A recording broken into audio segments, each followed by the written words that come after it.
Welcome to the show. I'm Daniel Scrivner, and this is Outliers.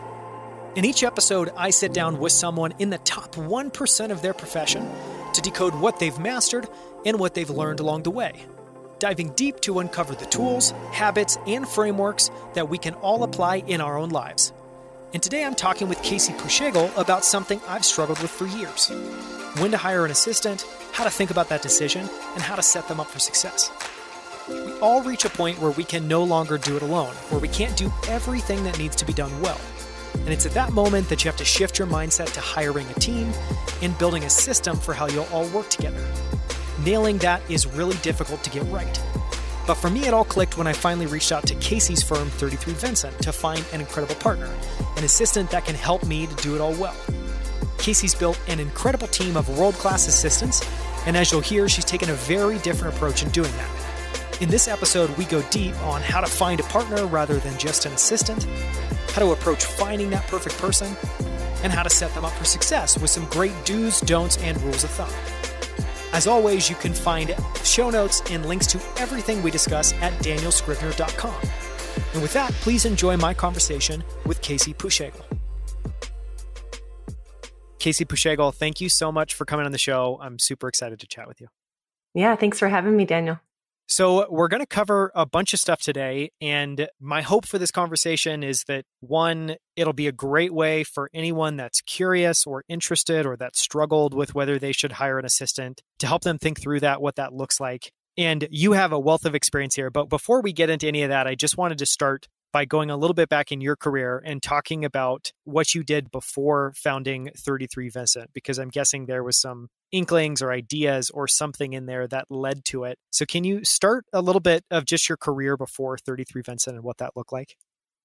Yeah, absolutely. So I started my career in corporate America and really looked forward to accelerating in that career. Started out in sales operations and moved into sales. Loved connecting with people. Relationships have always been my biggest driver. And so I set into that path and really loved the operational side of my work, and simultaneously did not love the fact that the path ahead of me was very scripted and had a lot of prerequisites to get to the next level and not a lot of flexibility in how to progress or lean into my own skills and interests, and not a lot of location or time flexibility built into that. So I developed a career in about 7 years in one company, thinking I'll stay the course and go the distance. And then I had a child and really sat down and asked myself, what am I willing to trade off in order to have more flexibility, and what might that mean? And that really led into a revelation for me around what my career would look like from there.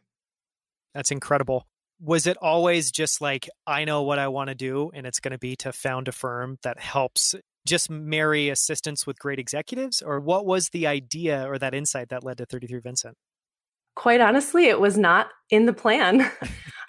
I knew I wanted to start something. I wanted to be an entrepreneur. I wanted to self-manage and not report to anyone else other than myself and build something new. I didn't know what I wanted to do with that. But when I had my first child, I got together with a longtime friend, Paige McFeely, and she was working in the ad space at the time, and I was still in my corporate job. We both had young children and said, there's got to be a better way. We have to find a way to bring our services and skills into the market on a flexible basis, because a lot of the positions and opportunities we were finding were, I would say, like errand type jobs and things that I knew I could do, but probably wouldn't stimulate and challenge me in the way that I wanted. And she felt the same. And so we put our heads together and said, how can we leverage our skills, find other like-minded people looking for flexibility and challenge at the same time, and create a team to bring that to small businesses? At the time, we were working with one freelance client and loving it. Loving the team, loving the impact that we were having, and the ability to transcend the details and level up into the strategy side, and thought we could do this with more companies. We just need a team because we are at capacity. And so that's really where we started off, found our niche in executive assistants, finding that those core pillars of email, calendar, managing someone's time and inputs, as well as event and project management, those really became the evident needs, and we built a business around it. And so it started just the two of you. And can you give us a sense for what that looks like today and how much time's passed? Yeah, it's been, I call it my fourth baby. 33Vincent is my fourth baby. It has been around for 7 years. We started in 2013. And we started off the two of us, built slowly but steadily. In the time that we grew the business, we had 6 collective children. So we took it slow to start. And now we are at a team of 65 people, coast to coast, supporting hundreds of clients over our lifetime, but a variety of different types, which we can get into, and really leveraging kind of the same core quality that we stood for in the beginning. It's always been our number one tenet. Amazing job. That's incredible. It scaled so much. The tentpole of what you do at 33Vincent is it revolves around executive assistants, but that you have assistants that do a wide variety of things. And then add on top of that some of the confusion between, is the chief of staff the same thing as an executive assistant? I thought it might be helpful if we just spend a little bit of time grounding. What does that mean? What are all the different things that an executive assistant could do? What are the different types of projects or responsibilities that your team takes on? And how does that look like in different ways just in your business? It's a great question, and one that we do answer quite a bit because there are so many support options available. And I think when you look at an assistant, you can get an assistant almost for every flavor of ice cream. There are so many different options and types, from very part-time to full-time, fractional and shared, to completely dedicated, and then different levels of support within all of that as well. So breaking down the different types of assistants and then chief of staff, to your point, really looking at who can support a leader and what are those different roles. To me, well, let me segment out chief of staff because I do see that as a bit of a shift from typical assistants, executive assistants. Chief of staff roles, and we have a great partner in the industry, so we've been able to work alongside chiefs of staff, really serve as that direct right hand to the leader, leaning in on strategy, on key business decisions, sometimes managing the team and supporting business on a high level and coming in as that strategic partner. Where we look to the range of assistants, and I think that the two roles complement well, a chief of staff and an assistant. In the breadth of assistants, you can find an assistant that's a great task taker, can help manage moving pieces and get projects and tasks done and checked off the list, all the way up to what I would say edges into chief of staff territory, where you can have an EA that does serve as a strategic partner and is able to see your time, Daniel, through the lens of how does the allotment of time align with your priorities? How am I creating systems around your workflow that help all of us optimize our work and make sure that your time is truly dedicated to your highest leverage activities and work? So there is a breadth there. And when I look at your question, what are the different things that an assistant can do? I think if you were to take a VA and look at an executive assistant on that higher end, the core buckets are the same, but there are different layers to each and different levels to each. So one example of the layers would be in managing someone's time and calendar. We see kind of the basic layer or level of that being someone who can stand in and help triage and set up times for meetings.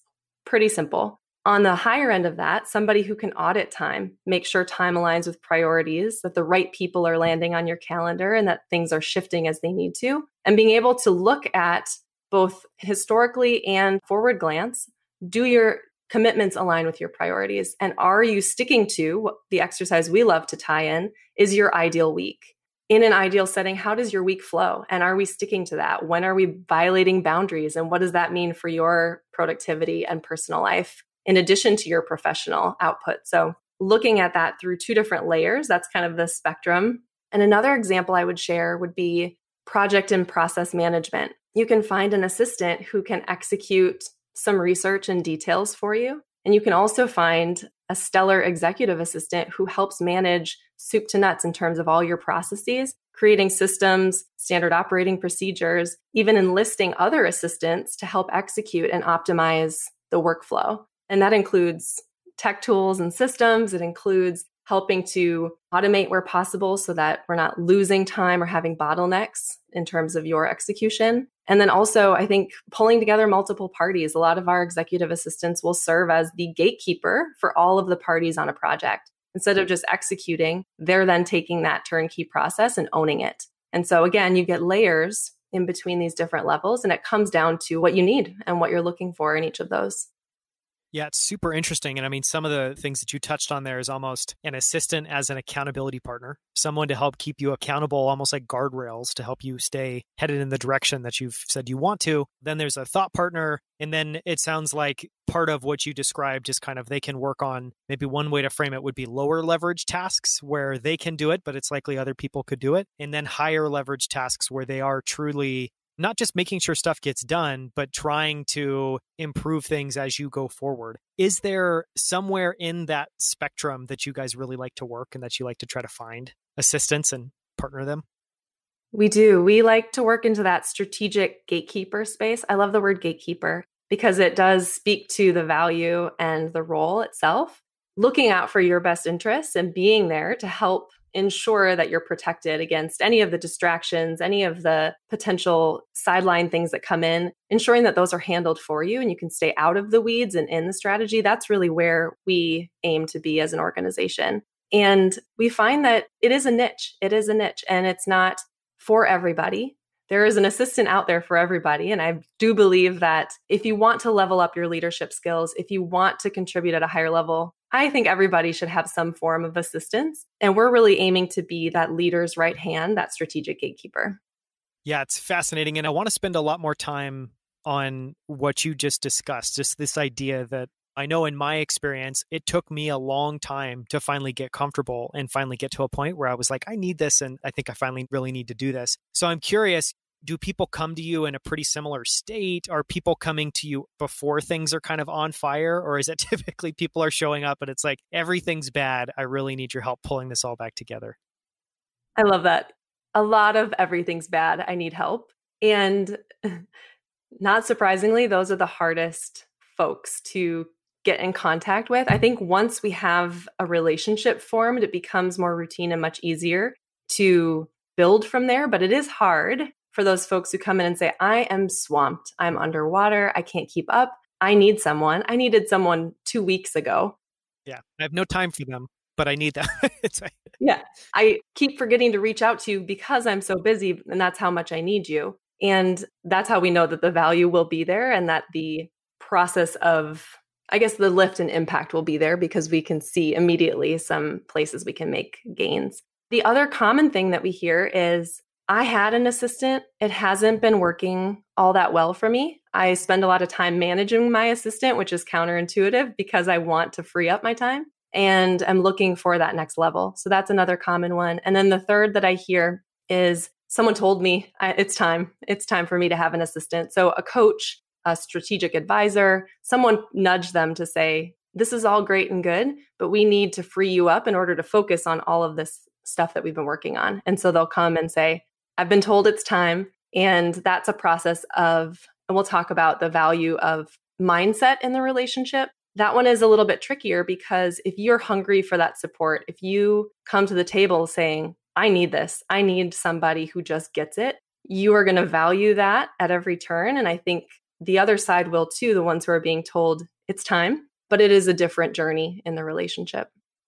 So if that's what it looks like when people come to you, you talked about, and this was true in my experience of working with your team, is really is about, maybe we can just talk about that for a second, is how 33Vincent is very different from the space that you're in. Because just to share a little bit, so I've struggled with this for a long, long time. I have, that like voice in my head that's like, you don't need help. You just need to figure this out. You're managing your time poorly. It was giving me all the excuses why maybe I don't need that. And so it took me quite a few years to finally get to the point where I was like, no, I need to do this. And I know how I'm going to approach it. I want to find a true partner, someone that can help me not just get stuff done, but help me figure out what we should be doing, how to improve that over time. So then, I looked at, and there's no shortage, as I'm sure you know, you can just Google search virtual assistants and there's a ton of services. But what was very different about 33Vincent is from the very first phone call, it was like it was warm. It was very curious on like how my work was, what I was really looking for. And with all the other services, it felt more like checking a box and just like, we have this person that can start tomorrow,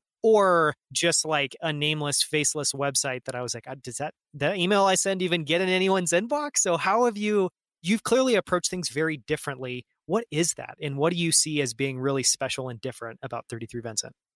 There's one fundamental thing I think of immediately when you ask that, and it's quality of relationships. We are always focused on delivering quality and building relationships. Even if it's somebody who we're not a fit for, we would love to make or have a great conversation and understand, can we help identify the right type of solution for you, even if it's not us? So we approach every conversation with that in mind. How do we build a relationship and how do we serve others, even in our early discovery processes? So from point A through Z, it's really about that balance of let's build a replicable process around a really customized relationship and serve by creating a very high touch relationship. And that goes from point A all the way through kickoff, getting to know your executive assistant, maintaining a tie to our organization. There's always a human that's behind the process and behind the outreach and not just a bot or a box that's being checked. We want to ensure the core thing I mentioned in the beginning is quality, that our quality is there and that clients feel our quality, prospects feel our quality, people in the network feel the quality, even if they never engage with us. But we want that to be transparent throughout everything we do. And I'm glad to hear you felt that way. No, I definitely did. And I mean, I think clearly even just hearing your answer there was very clear that obviously by focusing on quality, that's going to be a good strategy in a space with a lot of players. But typically people aren't, they're focused on speed and they're focused more on cost and they're not focused on quality. And part of your answer there, it sounds like clearly, I'm guessing part of your process is you have executives and you have assistants. You're at the end of the day, almost like a marketplace helping match these two together. But just again, on the executive side, clearly part of that is you're trying to understand when someone reaches out to you, what they're looking for. But I'm guessing you're also seeing if it's a good fit and you're probably trying to disqualify some people. What disqualifies someone or what kind of suggests this probably isn't the right fit, but maybe we can help you in other ways? It definitely is apparent when it comes through. A couple things that we see that are clearly not a fit are, well, one has to do with mindset. So if they come in saying, I need somebody who can be there to do X, Y, and Z for me. I don't want to have phone calls with this person. I don't want to check in with this person. I just want them to make things happen behind the scenes and don't indicate. We ask questions always around, how do you view this relationship? And we are looking for folks to say, I'm looking for a partner. I'm looking for someone who I can bring in, who I can elevate, who I can build trust with. Because as you mentioned earlier, it is about trust. And we don't expect someone to hand over the keys to their personal life and all of their details on day one, but we want to earn that over time with the mindset that this person is a partner. So that's one sort of disqualifier in a sense. And the other, I would say, is the type of tasks. So if somebody really is looking for a task taker, an executor, somebody who can get things done, I need to schedule my kids' doctor's appointments in addition to making sure my meetings land. I will always say to those people, we would love to work with you. Let's pause a second and think about, is this the highest value for you in terms of ROI and in terms of our cost versus output? We're geared to be a high level strategic partner for you, in addition to doing some of those other things. But if you aren't going to tap into that higher level, then we may not be the best fit for you. And we find that by identifying that early, we can clarify expectations and make sure they get the right fit, because inevitably those people will come back and say, I don't think I'm leveraging my assistant as best as I could. And we attempt to increase that relationship and that trust and that level of performance, but it is difficult if it's lower level tasks or executional tasks. Okay, so I'm curious then, if you have somebody that comes to you, you think generally this is a good fit, but maybe their mindset needs a little bit of shifting, or you want to try to help them. Yeah, even just in that example you just gave of scheduling the doctor's appointments, is that really it? How do you work with those executives or those people to try to shift their mindset? And like, what are some of the principles you try to have them keep in mind, or the rules of thumb, or just is there anything there that is helpful to grab onto for someone that might be struggling with that? Yeah, absolutely. There's two different types of mindset that I see coming through. The one that I just shared around, I don't know if I need a partner yet. I don't know if I need this. And then there's another one around, I don't feel ready to relinquish this level of detail. So I can speak to each of those. The first being, I'm not sure I'm ready for a partner level executive assistant. That's a hard one to shift, because that partnership mindset sets the foundation for how you onboard that person, how you build a relationship with that person, the type of feedback flow that you have with that person. And so, quite honestly, if somebody says, I'm not looking for a partner, I will refer to another agency, because that partnership is what helps relationships flourish. In the most successful relationships we've seen, that mindset is already there, or they're open-minded to developing that perspective. And so we will begin, and always in terms of building trust, we will begin small and scale up from there and prove we can carve out a need and identify ways to continue to take things off the leader's plate. And so I think we shift the mindset by doing and by acting and by proving that quality.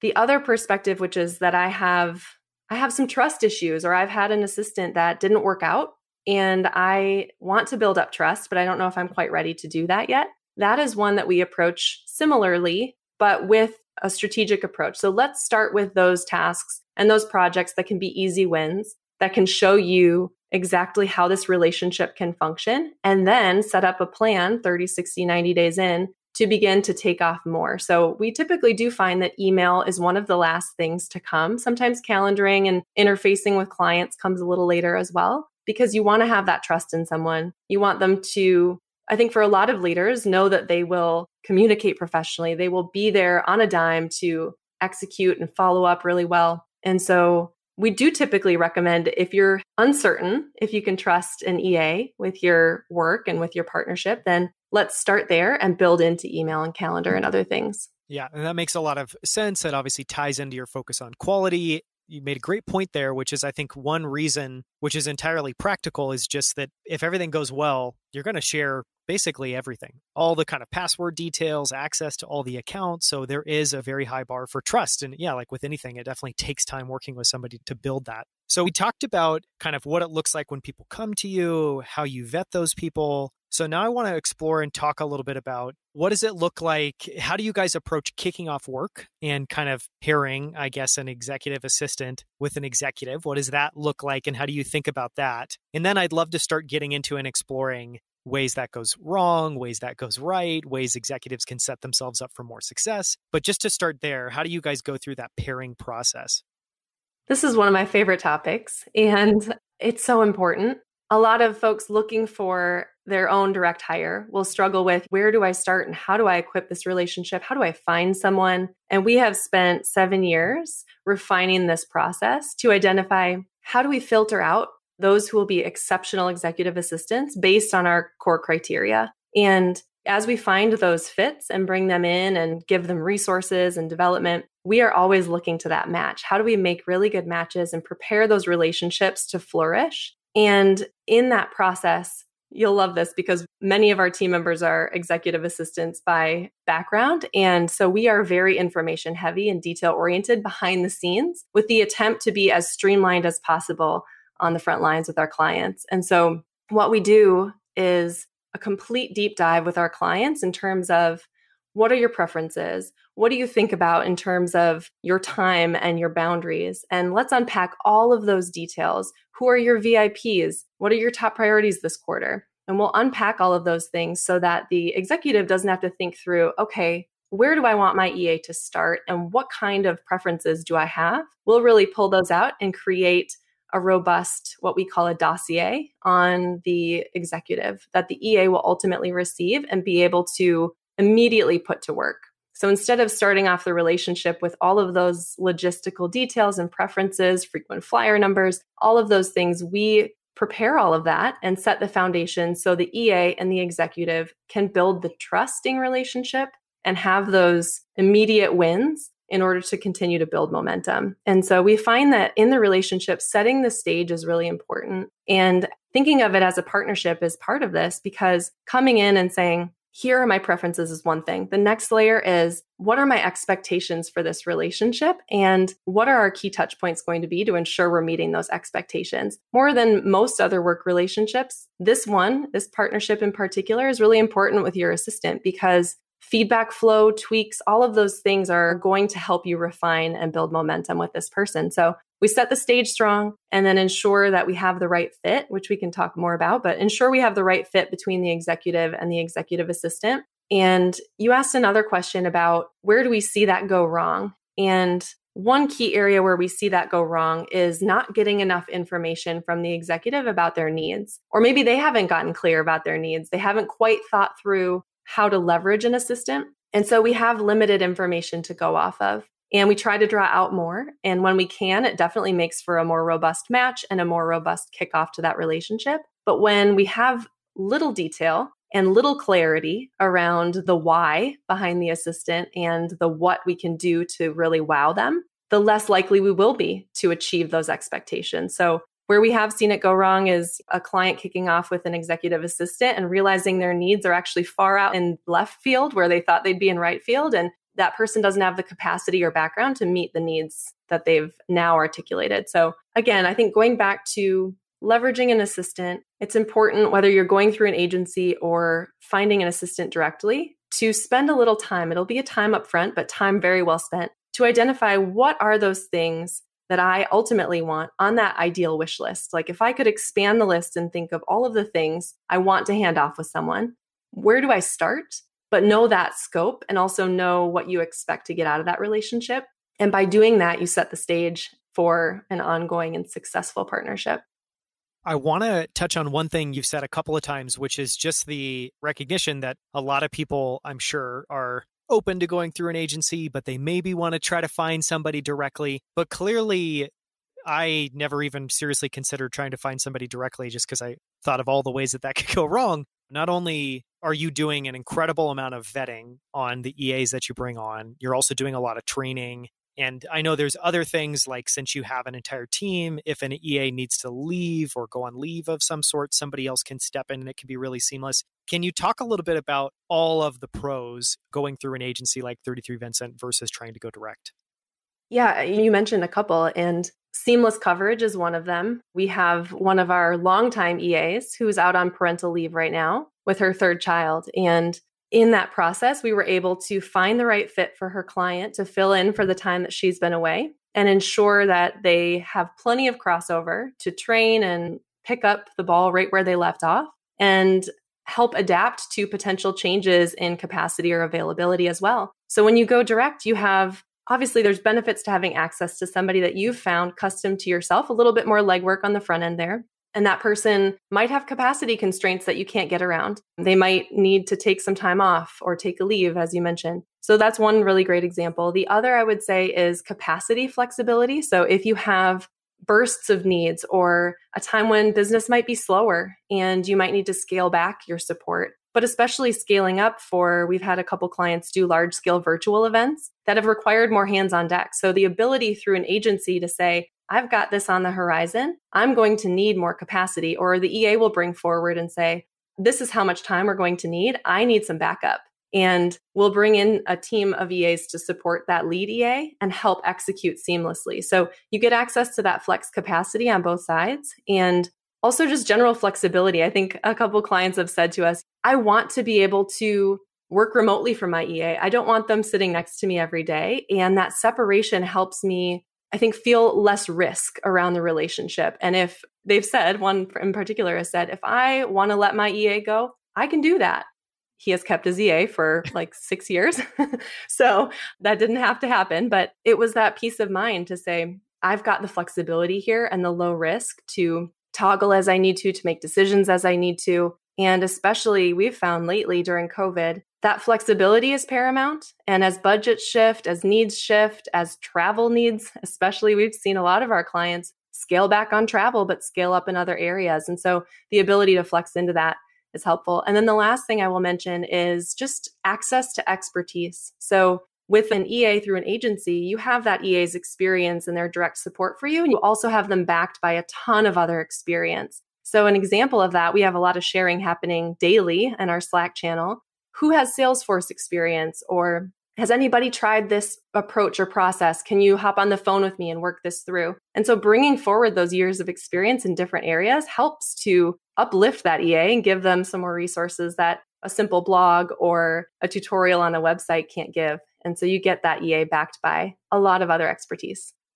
And as a client, of course, as soon as you said that, I'm like, well, yeah, of course you'd have an internal Slack channel, but I had never even considered that. But yeah, that'd be a huge benefit. We have some odd 30,000 messages exchanged a year. It's a lot of back and forth. Okay, so we focused on the executive side. We talked a little bit about what that process looks like. I'd love to shift and focus in a little bit on how you vet and find and train and develop just these incredible leaders. And the one thing I would just say really quickly on a couple of your last points is, again, I struggled with this for a long time. Reached out to 33Vincent after one person recommended it. I can't remember their name off the top of my head, which makes me feel slightly bad. But someone recommended it. I reached out and ended up getting paired with Crystal Esquivel. And she is incredible. And literally from the first time I started working with her, I just continued to tell her, like, I love working with you. I just want to find more stuff that we can keep doing together. And it's like, that's clearly what you're going for and why that trust is important and why that fit's really important. So clearly there's something special there, because I think the downside of, I'm guessing when some people think of an agency, I don't know, maybe they think of that in a negative light, as you have a bunch of people, but potentially they're not that trained. That nothing could be farther from the truth. So can you talk a little bit about how you find, how you vet, how you train and develop these assistants? I can, yeah. And let me first say that Crystal is incredible, and we've loved working with her for several years. So you're in great hands.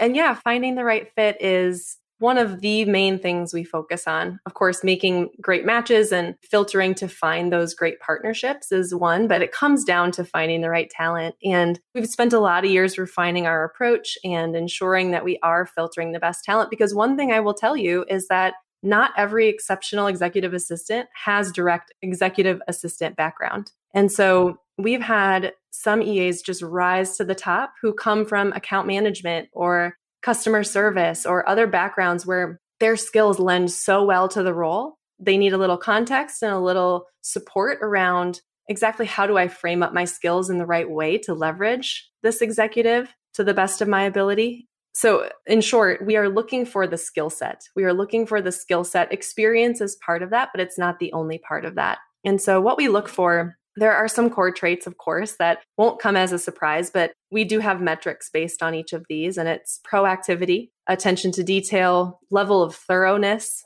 ability to manage up, ability to communicate well and think on their feet, and then also to be consultative in their approach. So some of those easier to measure, some a little harder. And when we approach finding the right fit, we've got a few different, I would say, like hoops to jump through to prove that you have the right skill set. Because for us, again, and I'm going to sound like a broken record here, but going back to quality is key for us. So it may not surprise you based on what I've told you about our client side and building those relationships. Every executive assistant candidate who applies gets a high touch relationship with our team. And so we are nurturing those relationships. If somebody is an exceptional talent, but actually says, you know what, I need to hit pause because my commitments and capacity has changed temporarily, we stay in touch and we make sure that we are cultivating that talent over time.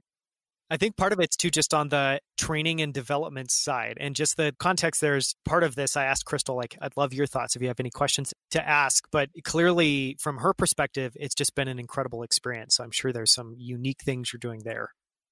So in our process, we are looking for those core skills through an initial application geared toward identifying. I love asking people, what are you listening to? What is your favorite book or podcast? And you can kind of unpack how they think and then get into some examples. And we use what we call a sample project, but really drawing out real life examples of what could happen in an executive support relationship. So unpacking that and seeing how they respond. As you can imagine, there's quite a variety of answers. And for us, we look for those common threads. Are they thinking beyond the situation at hand? They're not just answering, okay, I see this problem that you've presented. Here's the solution, or here are the steps I will take to check the boxes and execute it to fix this. But they're thinking of what's the root issue? Why is this happening in the first place? And how can we get to the bottom of that? Here are the questions I would ask. Here are the people I would want to bring into that conversation and make sure we fix the issue, but we also address why it is happening and showing ownership over taking lead on that. And so we're looking for that level, that X factor. And I think in terms of finding an assistant, if you're someone out there looking for an assistant on your own, use a real business example that's happened to you and see how they respond. Find something complex that might require them to dig a little bit, not just produce an answer, but dig a little bit, and be open to having them ask some questions so that you can see kind of what their thought process is. But ultimately, that gets us to and through selection. And for us, we have a simulated 2-week period where all executive assistants who are coming into our community manage a faux executive. They manage a calendar, they manage an inbox. They're going back and forth, and it's fueled by our talent team who is seeing their work in action. So not just have they answered well, are they good test takers, but how are they in the moment? And that really gives us a good diagnostic for fit, as well as one of the other key metrics I did not mention to you is level of assertiveness. And can they manage up in a way? For some clients, they come in and say, I want someone to manage me. I want someone to tell me, Daniel, this is overdue. I need it from you. I'm going to keep calling you until you get it to me. I think a lot of leaders need that. Yeah, exactly. I will be as persistent as possible. And so there are varying degrees of that. And we look for that as well. And so that process helps us unpack that and make the right matches based on the clients we have coming in. Yeah, it's an incredibly thorough process. I'm curious just because this is used sometime in interview processes, and I know there's a bunch of different points of view on it, but have you looked at using personality assessments at all and matching people kind of in that axis? We have. Yes, we have. We've experimented with 5 or 6 different types of personality assessments and issued them to our team to understand what results are we getting, and is this indicative to what we're hearing from clients on performance. And we've had mixed results. So some assessments are better than others. One that we've tried recently, which we really liked, was the Kolbe assessments, Kolbe A fit assessment. And so having the executive take an assessment in terms of their needs, and then having the executive assistant take the assessment, and then pairing those results for a fit grade, giving an A through F fit grade, gives us a good benchmark to say, of the EAs who have available capacity and the matches we're making, we can kind of pair those up and find the best fit. Now, the challenge is in tapping a busy executive to take that assessment. And so we've found we use it when we can. And sometimes we also find our intuition is really strong, having done this for a while. And a result can give us an A through F. And we often find we make the same conclusion and can do that even without an executive giving their survey results. But yeah, there are many assessments which are great indicators. I don't know if I've heard that one that you mentioned, so I'll make sure to include that in the show notes so people can find that.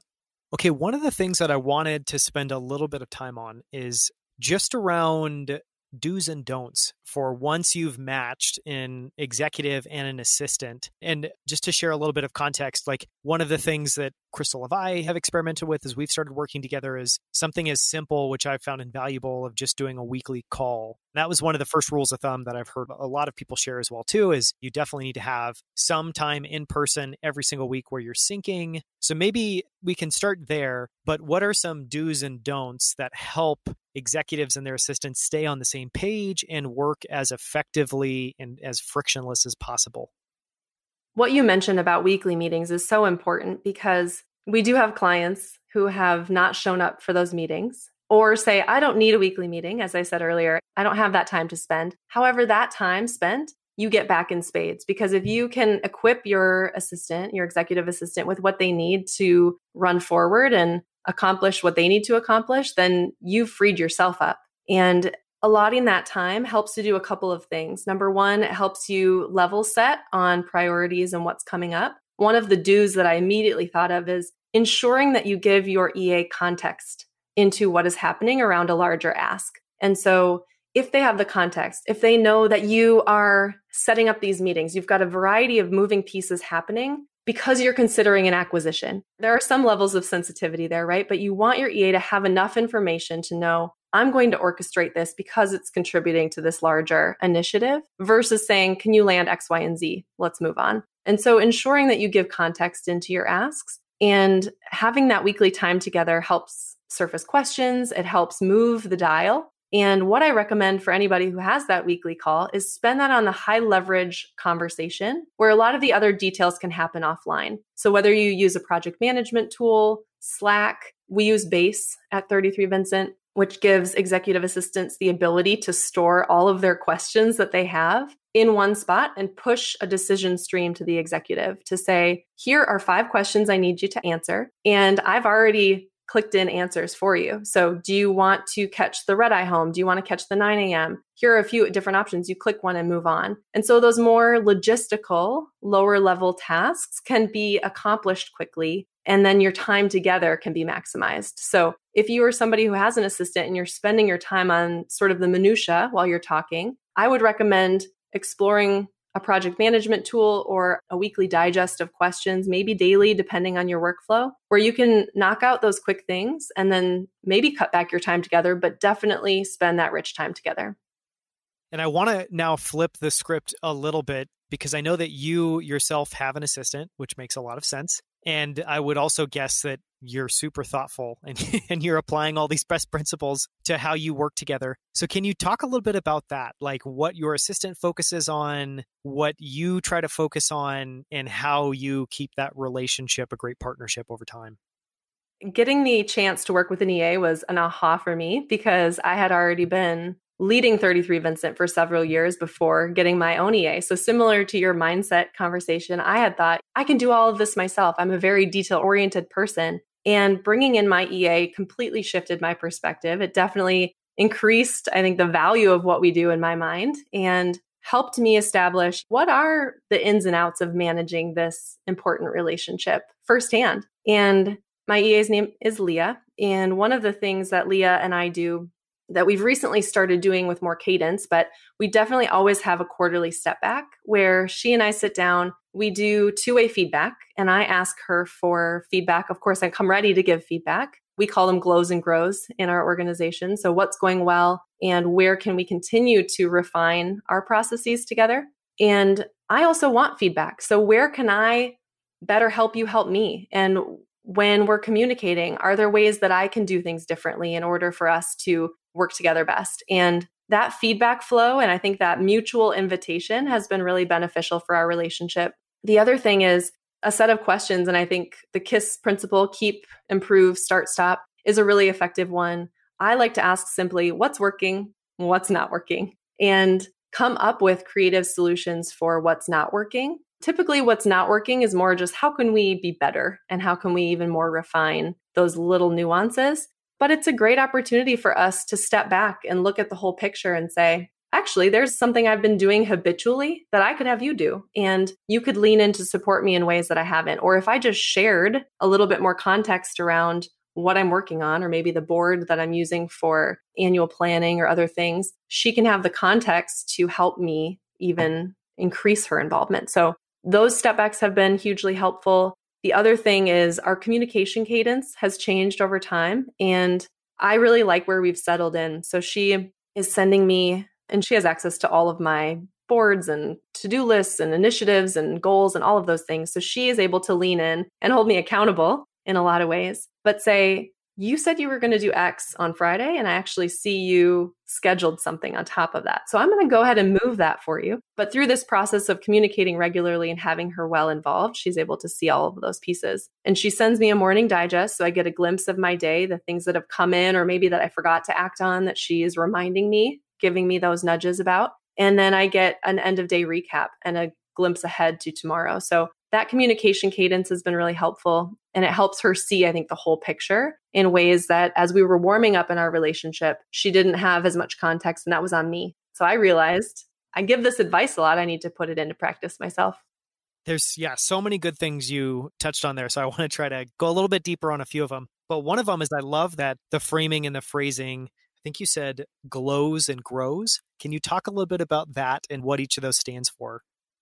I don't know when we adopted this as an organization, but we love it. We use it for everything that we do, including performance reviews, even just casual feedback conversations. To us, a glow is like strength. What are you showing up in? I actually like it better than strengths because it's calling out what is going well. What am I seeing in you that's just superb, exceptional? And we like to break it down by our core values and kind of the key competencies of the role. So proactivity might be an example.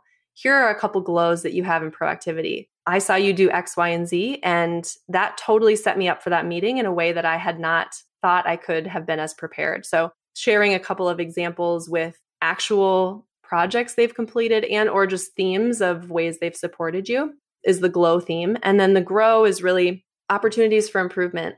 And I prefer grow to weaknesses or even opportunities for improvement. I think it just gives it more of a...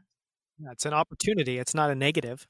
Yeah, it's not a negative. It's here's a place where we can grow. So one of our core values as an organization is growth. And we believe everybody has opportunities to grow in their skills. We always want to grow in the direction of our strengths, of course, and focus on continuing to enhance those. But with a growth-minded culture, we're always asking, what can we do to grow from here? What feedback can we use to continue to grow and continue to level up year after year? And so that question and that word we use specifically is really geared around where are there opportunities for growth? And sometimes it's simple, sometimes they're larger things, but again, we go by competency. So giving an example, a grow in proactivity would be, I noticed that, and this isn't with my EA, but I noticed I had to follow up with you on that. And usually you're all over it. So next time, can you loop back with me on that or put it in your project digest so that I know that it's complete? So there are various things that you can include in that, but it's a good way of calibrating. And we have it on our weekly agenda. Actually, glows and grows are part of our weekly agenda. Sometimes there aren't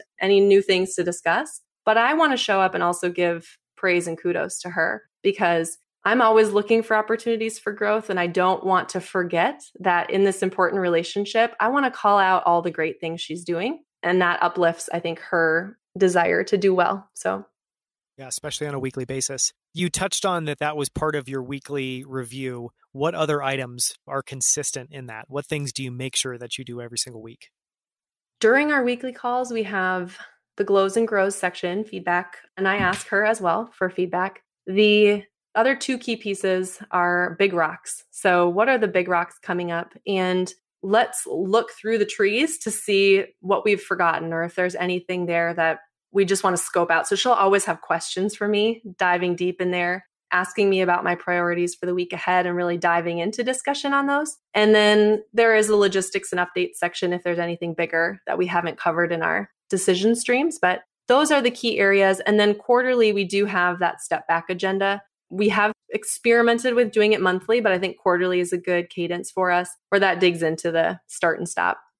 And I want to also talk about that for a second, because while one, in the interview so far, reflection has come up time and time and time again with everyone that I've spoken to. Obviously, step back's just another phrase for that. I really like it. It sounds like you have a quarterly step back you do with your assistant. My understanding is maybe you have some other personal step backs that you do. Can you talk a little bit about your perspective on why that's so important and why that time is so valuable and how often you try to do that, at all the different levels? Because I know obviously for someone like you, I'm sure you want to make time for personal reflection. You want to make time for reflection with your EA. I'm sure also at the company level with your leadership team. If you just share a little bit around that. Absolutely. I believe reflection is so important, and especially for leaders who are leveling up, scaling businesses, becoming busier than ever. Reflection is a great process, and I like to call them step backs because it really does feel like an accurate visual. You're stepping back from being in it to work on it and work on yourself as a leader as well. And I do step backs. I've faltered recently, but weekly on Thursdays. And it's a time for me my team knows I will be offline. I will not be on Slack. I will not be responding to email. My EA is really protective of my time on Thursdays, which I love. And I'll sit down with a series of questions. A lot of times it's the same questions that I'll review week after week. And sometimes I'll have something on my mind that I'll want to dig into or analyze or brainstorm on. So I do weekly step backs professionally and monthly step backs from a leadership level. So personal leadership reflection step backs. And I look back to the goals that I set for the month. How did I do on those? Where did I show up in alignment with my core values? And where did I not? And what can I do differently this coming month? What can I keep doing this coming month in order to contribute at my highest level? And oftentimes it is involving my executive assistant in ways that she can continue to support me. So I love doing that, having a day to myself with a hot cup of coffee, sometimes sitting out on my deck, just reflecting with a notebook, no tech, and kind of breathing in, drinking in what I need to do or what I want to do next. And that helps me. I find I come refreshed back into my conversations with our leadership team. It encourages them to do the same practice. And so our leaders have been taking step backs personally to reflect. And as they manage others, think about how can I help cultivate a culture where this is part of us. This is part of how we operate. And the other thing I would say on our team, what we do is we do leadership team step backs on a monthly basis. And then we also do one-to-ones. So for anyone on our leadership team that we have a quarterly step back where I like to think of them also as impact meetings. Where can we continue to move the dial? And some, I think, open-ended questions just to unlock discussion and say, trying to give some examples. This recent month, we went through the 5 levels of leadership and talked about what do these mean to us and where do you fall on these levels of leadership? And I think it's a great practice. What I want our company to be is a company that cultivates leaders at any level of the organization. And so reflecting on leadership and reflecting on personal impact and personal values. You said it earlier, your unique zone of genius. Everybody has one. And are we bringing out the best in everyone? And so using that reflection time has helped us excel as an organization and has given me a lot of personal ahas as well. Yeah, that makes a lot of sense. And that's clearly a very well thought out strategy. So I love that. I wanted to talk a little bit about just your experience. So you've built an incredible business and you have an incredible team around you, but clearly you're the CEO of the company, you're leading that team. What has that process been like for you over the last 7 years? What were some really difficult moments? What was it like? Because I can certainly relate. I think part of the experience of being a leader in a fast-growing company is always just very clear the things that you need to work on and the areas that you need to continue to develop. And that can be painful. That can also be really exciting. But what has that process been like for you of growing alongside the company, growing to be the leader that you want to become, to create the company that you want to create? It has been a journey, quite honestly. I'll be very frank that I never set out to be a CEO. I always wanted to run my own business, but never quite put my finger on what it would mean to be a CEO, to lead a growing team. And I think the unique challenges that come along with that are, I'm a people person. I want to develop our people and uplift our people. And I think one of the gold nuggets of all of it is watching our team develop. So our COO started out as an EA with 33Vincent. Immediately saw so much promise and ability in her and worked with her over years to continue to elevate her through the organization and look at new challenges along the way. And being able to, I think through my role, see, support, and craft that uplifting of leaders has been far and away the biggest asset and biggest win. There have been challenges too. And admittedly, this season that we're all in with COVID-19 has been one of the biggest challenges for us as an organization, for me as a leader, to think about how do I show up and what can I bring to the team and to the table that helps our leaders continue to contribute at the highest level, even if they now have children schooling at home, or maybe their spouse or their partner has been heavily impacted from COVID. And so being able to show up, I would say it's almost a challenge to be both authentic and also steadfast in a sense, and know that I want to make the right decisions for our team. I want to make the right decisions and support that resilience as we all navigate changing circumstances. And we've had a lot of clients need changing circumstances as well. So how do we remain agile and continue to level up and show up even when it's hard sometimes, even when we feel like the world is collapsing around us, but we want to be strong. We want to show up for our clients. And so I think that uniting mission helps. But yeah, each year in my leadership, I find that the playing field gets bigger and I'm invited to step onto that playing field. And I do see it as an invitation. It requires new skills for me. It requires that I'm continuing to level up as well. And I love my coach. I have a leadership coach who I adore, and she's been instrumental in that process. That's incredible. How did you find that coach? And can you talk a little bit about what that relationship has been like and why you felt like you needed that, why that was so important? It felt like a non-negotiable for me, especially once I'd had that first session, because I think similar to what you were sharing about your perspective on engaging an assistant and coming into that space, I had a similar mindset of, do I need a coach? I love to coach others. Why would I need my own coach? And I do find that in my position, I don't have someone I can go to. I, of course, have my co-founders and go to them regularly with thoughts and requests for feedback, but not someone I can speak to directly around, here's what I want to work on, and here's where I'm struggling. And I have this vision for my company. How do I get from here to there? And helping to, I think, dissect some of that.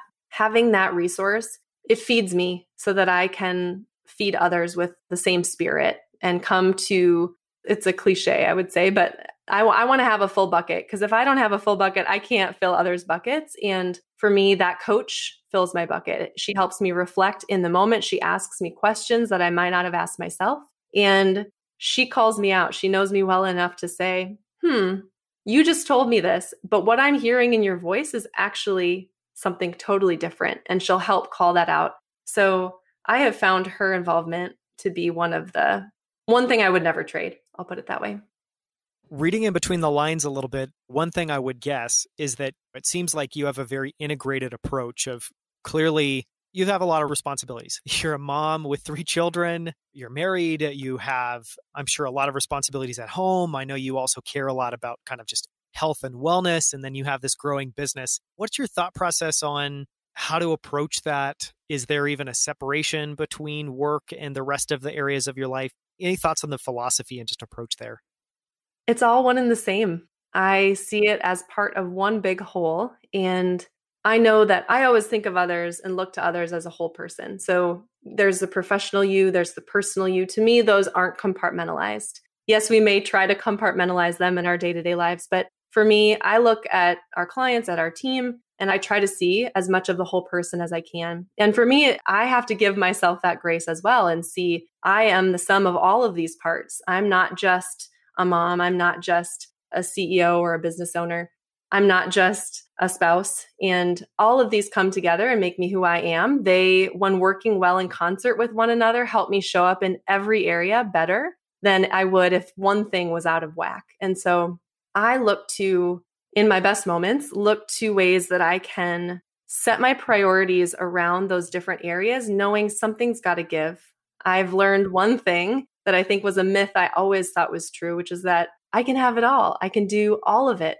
And I have found along the way that it's not true. You can have the best of what you set as your priorities. And if you don't prioritize, though, you're going to have like 20% of everything. And so I found really quickly that for me, it is, and having a family has been that filter to say, what are my top priorities? It shines a spotlight pretty quickly on what I definitely want to do and what I want to say no to, because I know that everything comes with the trade-off. I know that my family is my number one, but also I love to work. I love to contribute, and those can coexist in a way that I didn't once think was possible. So for me, it has been a journey of letting go of a lot of guilt and also finding those non-negotiables. I'm really grateful to be where I am and to have the setup that I have, because it allows me the flexibility to drop my kids at school. It allows me the flexibility to shut down at the end of the day, walk 20 feet, and there they are. But it also comes with challenges in that same vein. And it has been years of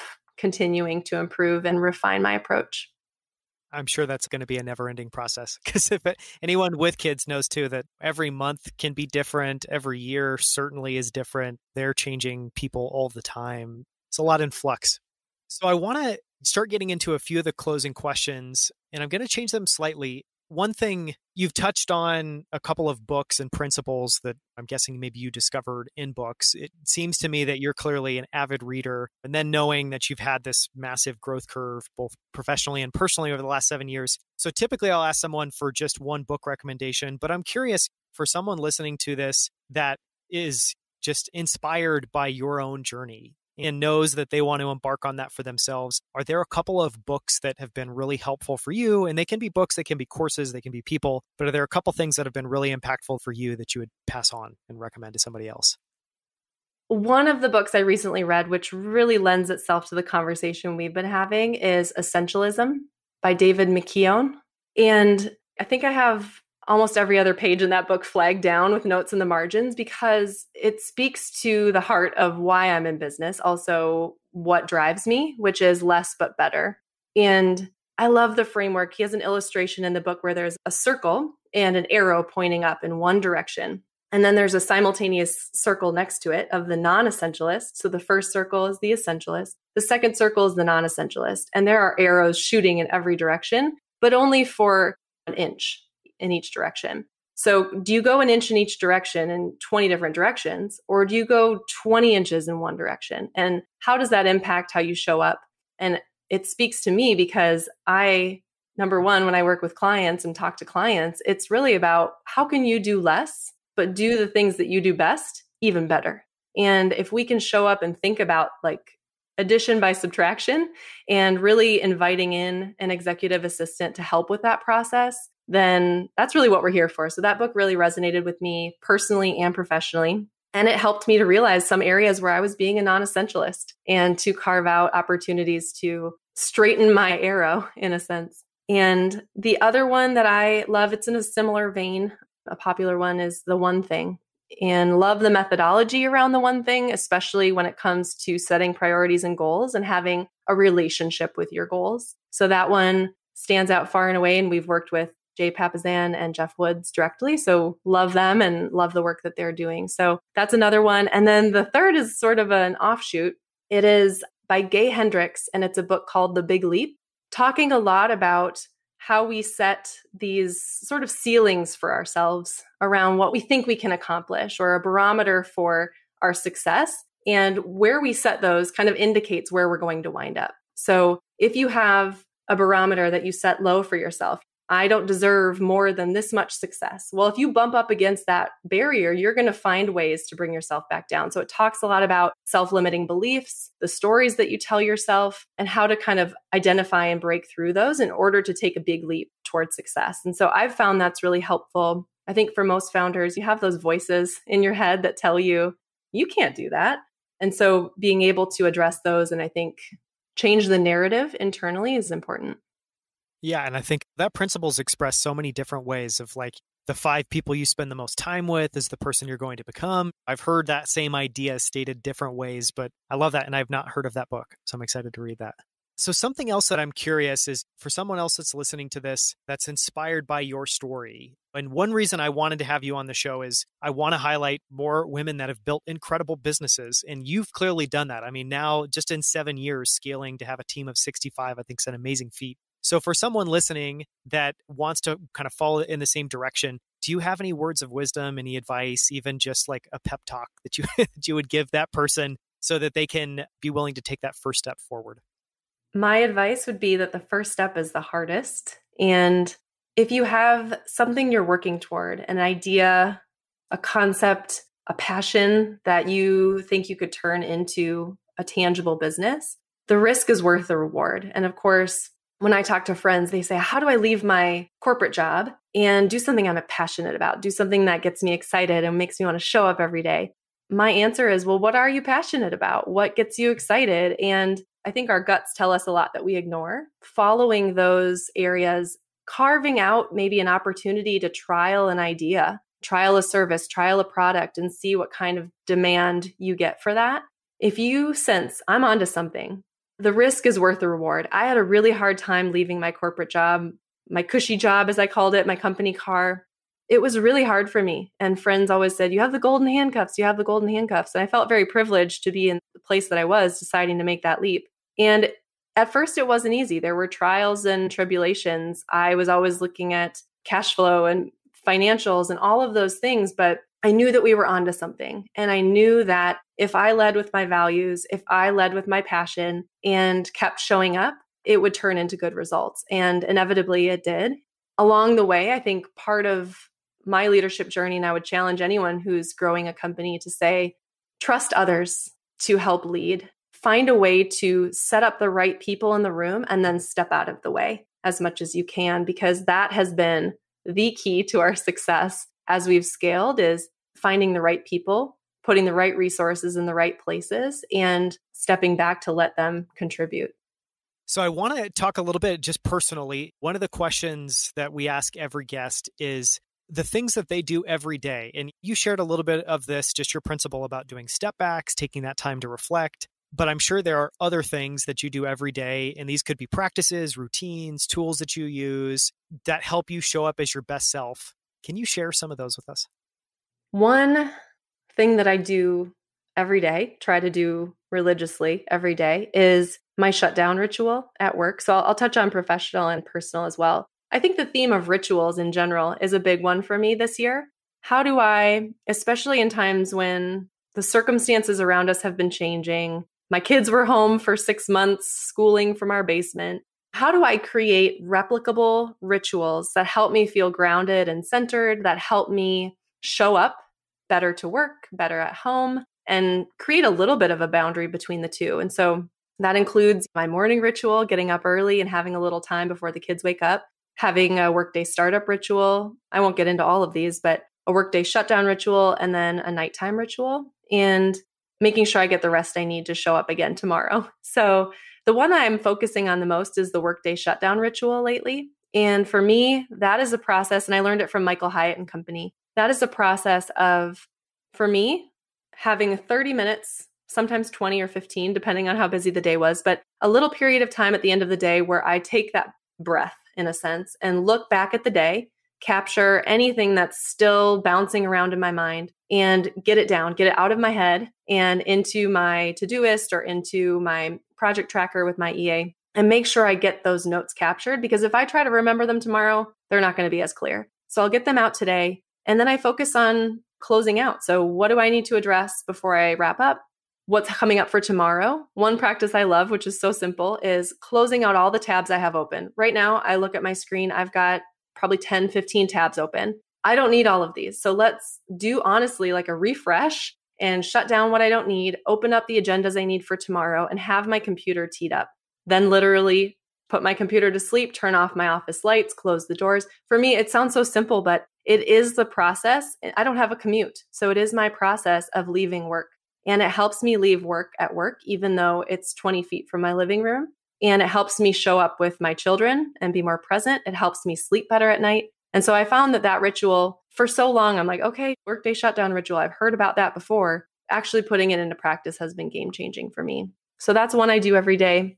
The other thing for me, I'm big into health and wellness. And I believe that what I put in my body and what I output helps me stay mentally sharp. It helps me show up and have energy. And so without getting into too much detail, my husband and I have been plant-based for about 6 years. And for me, it's a morning smoothie, fruit, spinach, kind of just a veggie fruit smoothie that helps me kind of jumpstart for the day and gives me the energy alongside the coffee. I still do drink coffee. I haven't been able to knock that habit, but I've tried mushroom coffee and I'm like, I like it. It's just not the same.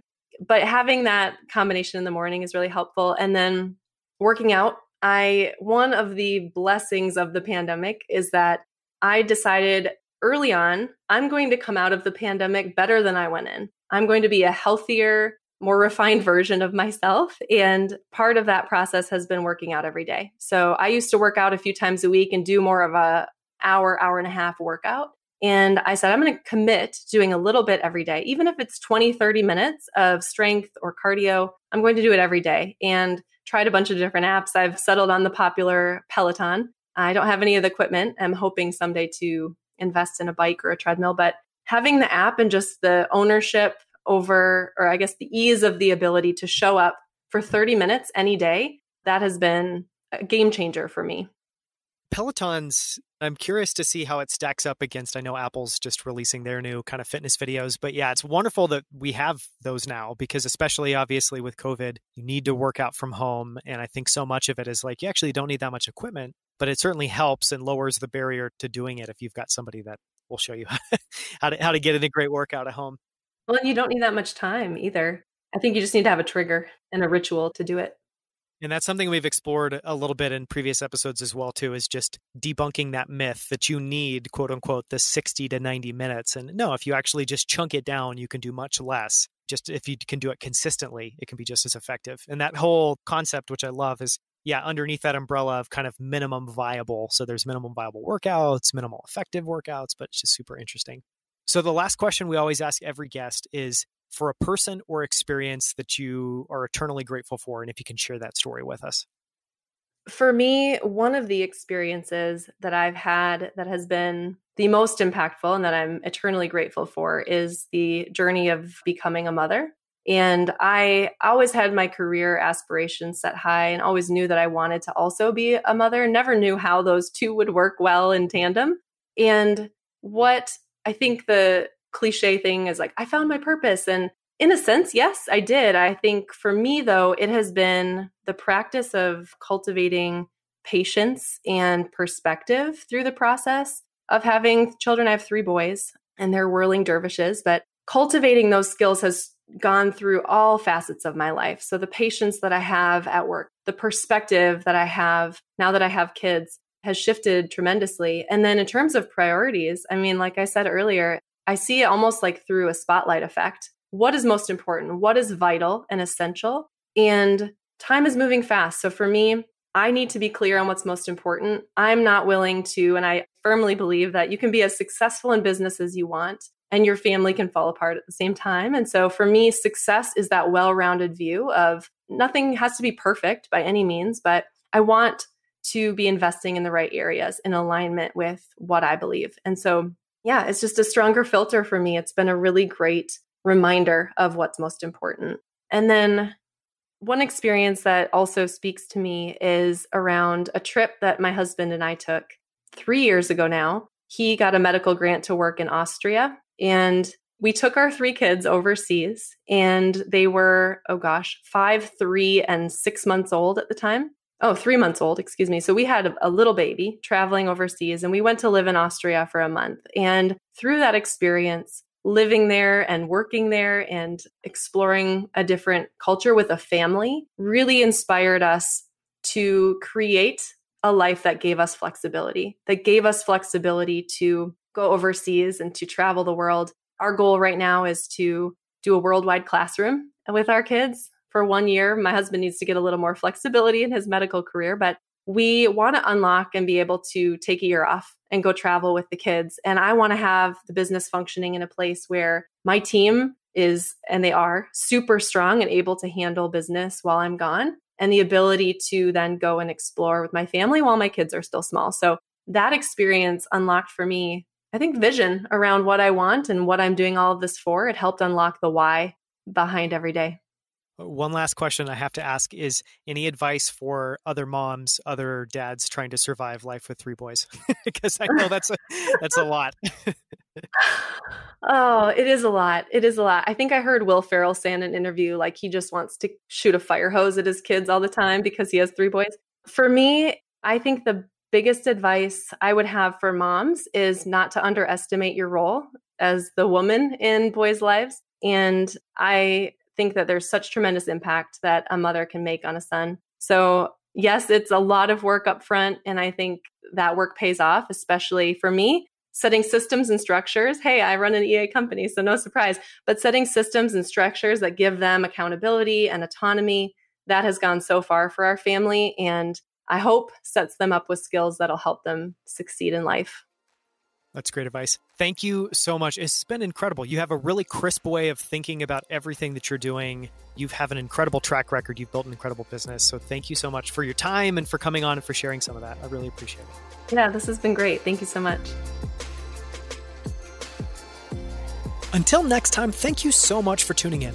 For show notes, including links to everything mentioned in this episode, visit danielscrivner.com. There you can also sign up for my weekly newsletter, where each week I send out a single email with all of the best quotes, themes, and ideas from the latest episode. To sign up for that, visit danielscrivner.com/email. Just one more thing before you take off. If you enjoyed this episode, please leave a quick review in iTunes or Apple Podcasts. Great reviews help us land great guests. So if you've enjoyed this episode, take 30 seconds to leave a short review. We would so appreciate it. Thank you so much.